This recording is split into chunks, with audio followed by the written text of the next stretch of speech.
Hello guys! Welcome. Collective reading tayo ngayon. So, tingnan natin kung ano yung energy ng person mo. Para to sa mga no contact situation na nakikibalita sa kanilang mga person. So, be open-minded po. Hindi halos lahat ay makaka-resonate. Thank you nga po pala sa mga nagsusubscribe, sa mga bumabalik. Maraming pong salamat. Start na tayo. Ano yung energy ng person mo ngayon?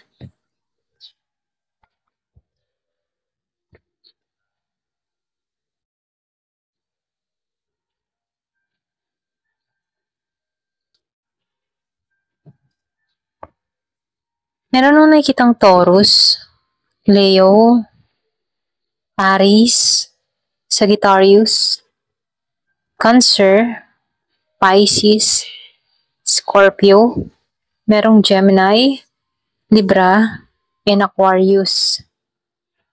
So, meron din ako nakikitang Virgo, Capricorn. Lumalabas dito, no, yung iba sa inyo. Meron ka ditong tao na andun pa rin yung faith. Hindi pa rin siya nawawala ng pag-asa dito. Kumbaga, ang katangian ng tao na to ay matatag, matapang. So, nakikita ko dito na itong tao na to na hanggang ngayon bukas pa rin yung palad niya sa'yo. Okay? So, nakikita ko dito kung magbabalik ka muli sa tao na to, pwedeng tanggap ka pa rin ng tao na to, or pwedeng iniintay ka ng tao na to na magbalik sa kanya dito. So, dito, itong taong ito, hindi naman to sanay na siya yung unang manunuyo. Okay? Kaya dito, mas pinakikiramdaman ka niya. Yung iba sa inyo, pinagdadasal ka pa rin ng tao na to, or pwede rin sabihin na itong taong ito ay lagi pa rin nakamasid, nakatingin, or pwede rin sabihin na itong tao na ito ay laging nandyan pa rin sa'yo, okay? So, lumalabas hindi ka nawala sa puso ng tao na to.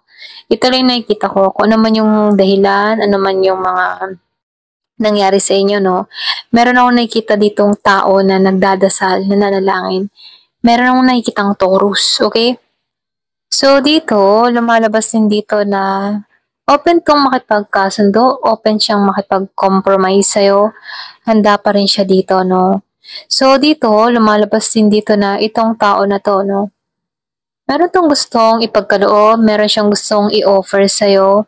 Kaya lang dito, dumarating na wala siyang lakas ng loob, wala siyang tapang na humarap sa'yo. Pero gusto niya ditong mag-offer sa'yo. Gusto ng tao na to na ikaw pa rin, okay, ang para sa kanya, tanggap ka pa rin ng tao na to. Pagdating sa'yo, itong tao na to ay bukas ang palad, okay? So dito, lumalabas dito, wala pang bagong simula na nangyayari sa inyo. So nakikitaan ko rin dito, pati sa financial, meron ditong apektado. Pwedeng meron kang kadiling dito na hindi nagiging maganda yung takbo ng kanyang trabaho, or pwede rin nawalan ng trabaho, or pwede rin nawalan ng pagkakakitaan. So nakikitaan ko dito, kaya medyo tumabagal, pwedeng ito yung mga dahilan niya, pwedeng hindi niya kaya pa yung sarili niya na iharap sa'yo, or hindi niya pa may pagmalaki yung sarili niya sa'yo. So, meron ditong kakulangan sa tao na to, pwedeng pinansyal, okay? Kasi dito, meron akong nakita kang tao na bangkarote. Pwedeng itong tao na to, kaya to hindi tumutungo sa'yo dahil sa hiya, or pwede rin wala siyang maipagmalaki sa'yo. Kaya dito, nananatili tong tikom ang bibig, or pwede rin nananatili tong hindi kumikilos sa'yo, okay? So, itong tao na to, sobrang bagal niya, okay? Sobrang bagal niya. Kung nagnanais ka dito na magmensahe tong tao na to, hindi ganun kabilis, So, lumalabas ito na mabagal. Pwedeng binabalanse-balanse ng tao na to yung sitwasyon, okay? Bago tumungo or bago puntahan ka rito. So, dito, meron akong nakikita kang tao nagbabaka sakali to na mga ibang bansa, or pwede rin meron ditong nasa ibang bansa, or pwede rin energy mo to, nasa ibang bansa. So, nakikitaan ko dito meron kayong distance, malayo kayo sa isa't isa. Kaya dito, hindi pa makagawa ng hakbang patungo sa'yo. So, lumalabas din dito, nais talaga ng tao na to ng renewal, Kumbaga, gusto nga ng tao na to na sapresahin ka, kaya lang hindi niya lang alam kung paano.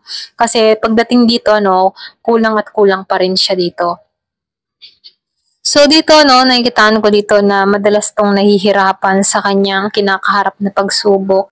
Yung iba sa inyo puwedeng nabangkarot ito or puwedeng natalo or kung mahilig 'to sa mga sugal-sugal, meron ditong, naubusan, okey? So, nakikita ko dito puwedeng sa bisyo, okey, kung meron 'tong mga bisyo-bisyo 'no, dun naubos yung kanyang kabuhayan.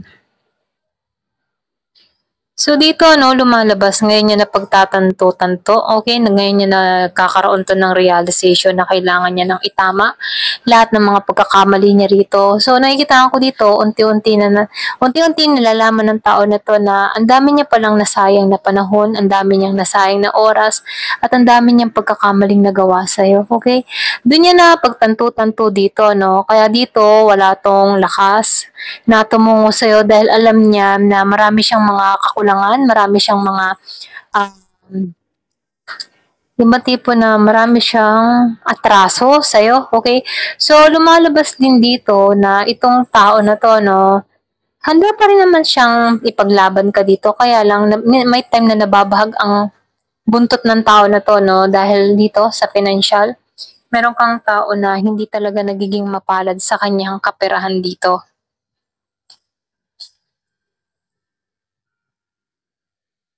So dito 'no, yung iba sa inyo puwedeng ikaw wala ka ng, oras or wala ka ng pagtutuon sa taong ito, tinitingnan 'to sa social media hindi mo na ginagawa. Meron ka ng mga sariling, pinagkakaabalahan dito 'no. So lumalabas din dito wala kang idea, wala kang alam sa nangyayari dito sa person mo dito, okey? So dito lumalabas din dito wala ka namang choices or puwede ring sabihin mas pinagfokusan mo na lamang ng oras, atensyon ang sarili mo. So nakikita ko dito hindi ka naman nakikipag, fling-fling sa iba or hindi ka nakikipagrelasyon sa iba, yung iba sa inyo 'no. So nakikita ko dito puwedeng ikaw mas priority muna ang pag-unlad kaya dito 'no, wala kang idea or puwede ring mas pinagtuunan mong hindi 'to pagtuunan ng pansin para sa ikabubuti mo 'no. So lumalabas din dito nagiging magaan yung takbo ng pamumuhay mo, okey ka, okey yung sitwasyon mo, wala kang problema, wala kang isipin, gano'n. Gano'n yung energy mo rito.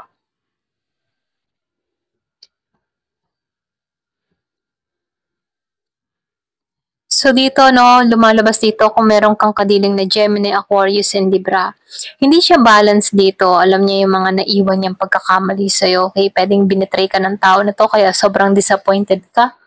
Kaya dito 'no, nakikitaan ko dito nagbigay din 'to ng pasakit sobra-sobra sa'yo, okey?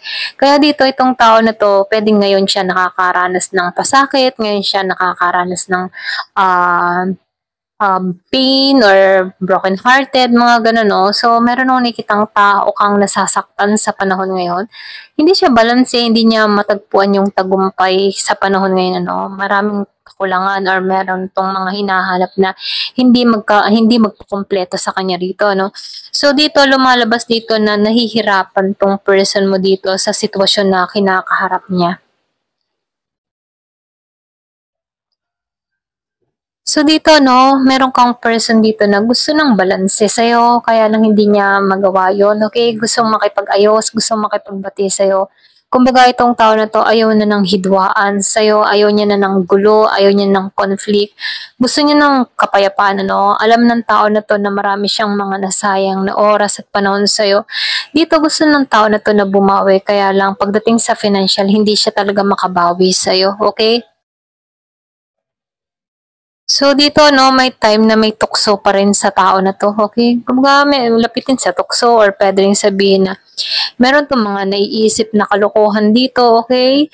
So puwedeng itong tao mo 'no, kumbaga siya yung tipo ng tao na very controlling or puwede ring sabihin na meron 'tong ugali na hindi mo nagugustuhan sa kanya rito 'no, meron siyang attitude na ayaw mo sa kanya.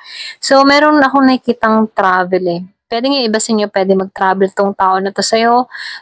Kumbaga nakikitaan ko dito puwedeng nag-iintay ng timing, oras, panahon. So nafi-feel ko dito malungkot ito na nakikita ko malungkot siya dito. Hindi niya matagpuan na kumpleto siya, okey? Hindi niya matagpuan na complete siya, gano'n. Gano'n yung energy ng taong ito. So tingnan natin 'no, kaya lang dito 'no, lumalabas dito yung the devil energy. May pagkatuso, ayun. Puwedeng ito yung kinaayawan mo sa tao na 'to kasi nakikitaan ko dito nagkaroon na 'to ng betrayal sa'yo. Kaya dito 'no, hanggang ngayon tumatala yung tipong hanggang ngayon tumatanim pa rin sa'yo na itong taong ito ay tuso. Tuso-tuso pa din, ganon. Hindi na magbabago. Ganon yung tingin mo na sa taong ito. Ito lang nakikita ko. Give me the message. Ano pa yung mensahe?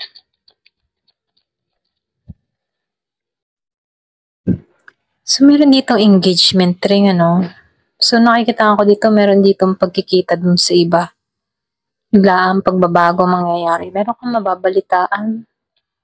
Or pwede rin sabihin merong sorpresa. Merong itipan yan, no? Pwedeng sabihin na, itong tao na to, no, pwedeng ikaw yung naiisip nito na makasama sa habang buhay. So, nakikita ko dito, pwedeng nagkakaroon to ng realization, nagkakaroon ng transformation, or pwede rin ikaw, meron kang bagong kadiling, or meron kang bagong nakakausap, yung gano'n, ano. So, meron akong nakikitang engagement ring dun sa iba. Hindi halos lahat, ano. So, meron bagong simula.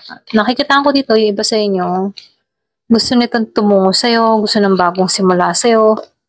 So, gusto nito ng transition dito, no?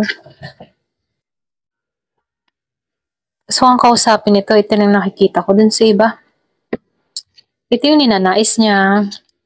Gusto niya dito na magkaroon kayo ng yung tipo na pakikipagkaibigan muna bago lumalim muli, kukunin yung loob mo. So, pwedeng nag-iisip to ng strategy kung paano ka muling makukuha rito. Ganon. So, nakikitaan ko dito karmic relationship. Pwedeng iba sa inyo, alam mo na itong tao na to ay karmic mo, okay? So, nagkakaroon ka ng pangunawa dito. Di ba sa inyo, nilet go mo na to? Natutunan mong tanggalan to. Ganon. Meron akong nakikita ditong tao na hindi pa ito yung tamang panahon. Ganyan. Naisip ng tao na ito na hindi pa ito yung oras, panahon para sa connection na to. So, meron ditong gusto na ayusin, i-repair yung connection nyo, i-repair kung anong meron kayo. So, meron ditong tao na gusto niyang makuha muli yung loob mo. So, nakakapag-isip-isip tong tao na to, no? Nakikita ko dito nag-overthink to. Kumbaga, nagbabalik tanaw lahat ng mga alaala, memories sa inyong dalawa. Okay, nagbabalik tanaw lahat ng mga sandali na magkasama kayo, yung mga memories. So, ito na yung nakikita ko dito, no? Meron kang tao na nagbabalik tanaw, ganyan. So, dito, lumalabas din yung wedding ring. Merong ikakasal. Pwedeng itong tao na to, no? Yung bang tipo na yung pagkawala mo sa kanya, dun siya nagkaroon ng realization. Dun niya napagtanto-tanto na ikaw yung gusto niyang makasama sa habang buhay. Gusto ko niyang pakasalan kung hindi pa kayo kasal ng tao na to. Kung, yung ba tipong, dun niya naramdaman yung kawalan nung nawala ka. Okay?